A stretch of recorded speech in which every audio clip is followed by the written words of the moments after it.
See, just talking about what I see. It's not opinion based, it's just shit I see. The suburbs are filled with ebonics and trap sonics. Frat boys saying no cap, put racks on it. The dialect got a little splash of some black on it. What's going on, everybody? We're in Spain, in Malaga. Today is actually my third day, so I've been filming and working the past couple days. Haven't really gotten much time to talk to the camera, but we are here for the Billie Jean King Cup. It is pretty much like countries against countries, just for women's tennis. And so I'm here with Danielle and Peyton, which I've obviously put in these videos before, built relationships with both of them for the past maybe since the beginning of this year. So they were both kind enough to fly me out to Spain. We kind of made a package to where they could split it, just so that we could kind of make it the most, affordable and effective as possible for them.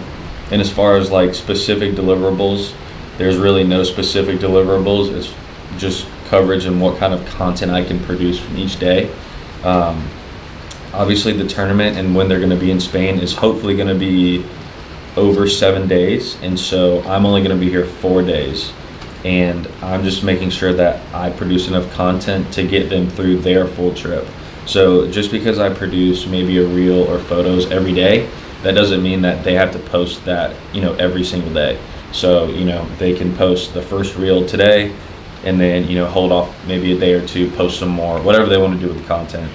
Obviously it's ultimately up to them, but that was just kind of the thought process of it, just so that I can create enough content so that they can post throughout their whole entirety of the trip. I am getting over my jet lag. It really only just hit me the first day. I had to pull an all-nighter, and then I arrived at around 9:30 a.m. and so I just got to work that day, didn't really sleep. I will see you guys when I see you, and yeah, maybe I can get Danielle or Peyton on here. So. And this be from Cash, not from YouTube. Yo, half of the hood still hate me crazy, half of the hood still vouching. Way over 100,000, nearly a million, I'm not even counting.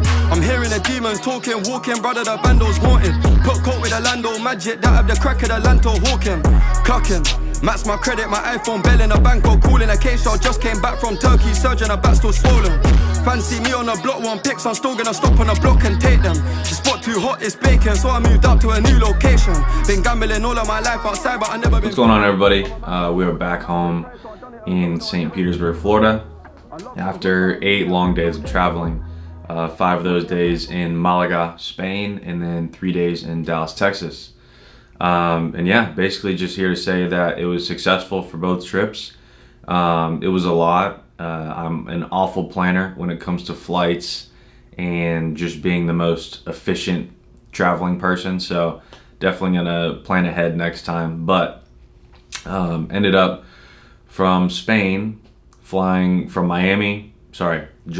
Tampa to Miami, flying from Miami to Spain, flying back from Spain to Miami, then flying from Miami to Dallas, and then flying back from Dallas to Miami, and then driving back from Miami to Tampa. That was most effectively the cheapest route, and so that's pretty much why I did it. Just because, when we were budgeting everything out, it was just, I guess, a lot nicer for me to plan it that way for the players that I was going there for, just so that they wouldn't have to pay any extra for me just to fly directly from Tampa. And yeah, since that was kind of like my first tournament working with Peyton and Danielle, I just wanted to make it happen. So I figured, why not just eat the 4-hour drive? It'll be a lot cheaper than paying, $900 extra just for a direct flight out of Tampa. So that's ultimately what we did. But yeah, it went great. Got to spend a little bit more time with Danielle and Peyton one-on-one. The tournament didn't go exactly as planned. Sadly, Team USA lost first round, and yeah, it was not a pretty sight, but it made for some really great content, and we got a lot of personal branding shoots done. We got brand deals done, so it was ultimately worth it, but obviously just the tennis side of things, it was a little bit tough. seeing the girls work that hard and then losing the first round. So, and then straight after that, I went to Dallas, Texas for Taylor Hearn. He was a MLB player, and now he's playing over in Japan. He's looking to get back over in the MLB within the next couple of years, but he has this Sandlot Classic tournament, which is pretty much a tournament for youth baseball players ranging from the age of like maybe 8U to, I think there's a couple games that were high school as well. Just something for the community to come together. It was really cool getting to film that, getting to interact with all the different teams and players and see where they were all coming from around the state of Texas and even some from outside of the state of Texas. And so that was really fun, as well as that was my first time getting to work with Taylor Hearn. And it was cool because I actually met Taylor on my first season of MLB. I was shooting arrival photos, and he was one of the players that had gotten off one of the buses, and I shot an arrival photo of him, and he was wearing this Mizzen and Main outfit. And during the game, he came up to me and he was like, "Hey, I have a brand deal with Mizzen and Main, so if you could send me that arrival photo, that would be really appreciated." So I sent him over the photo. He loved it. I didn't even think it was that good, to be honest, but he loved it. Mizzen and Main loved it, and that kind of just kickstarted our relationship.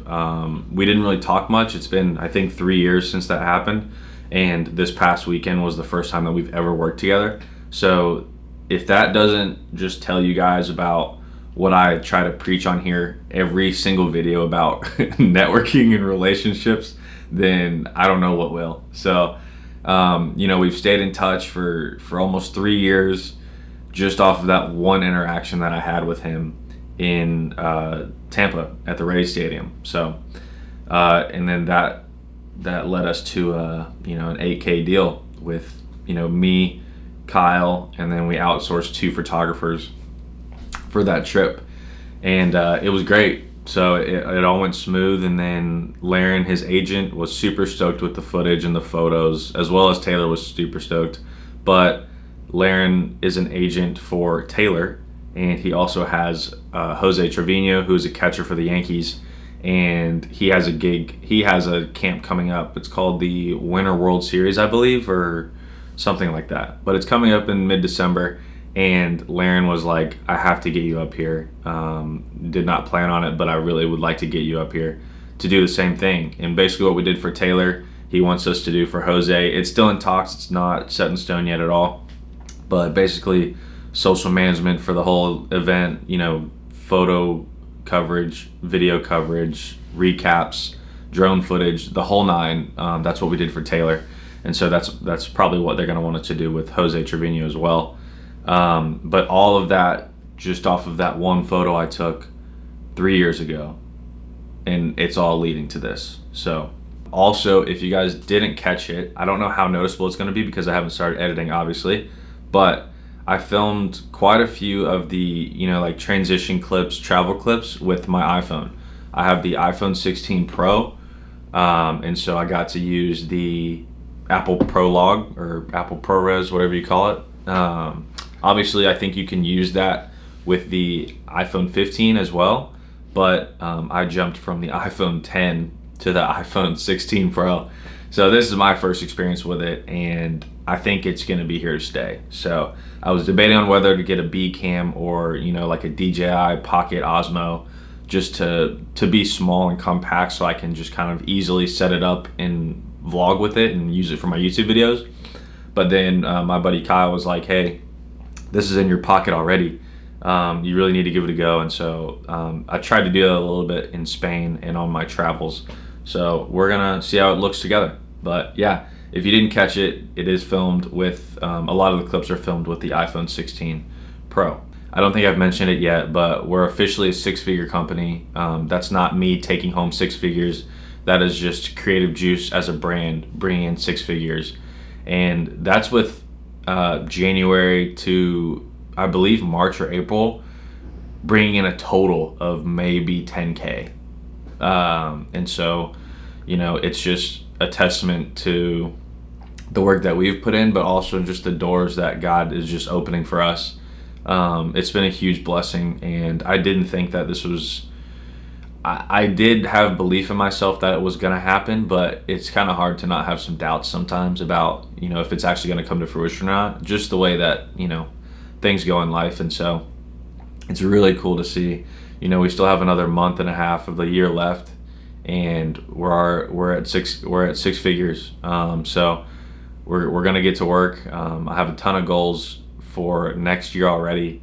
Kyle and I are planning on crushing it and really renovating the game of just creative production and how things are done, the business models, just everything. Like, I'm just insanely excited to say the least. So like I said, appreciate you guys sticking with me, and I will see you guys when I see you. Peace.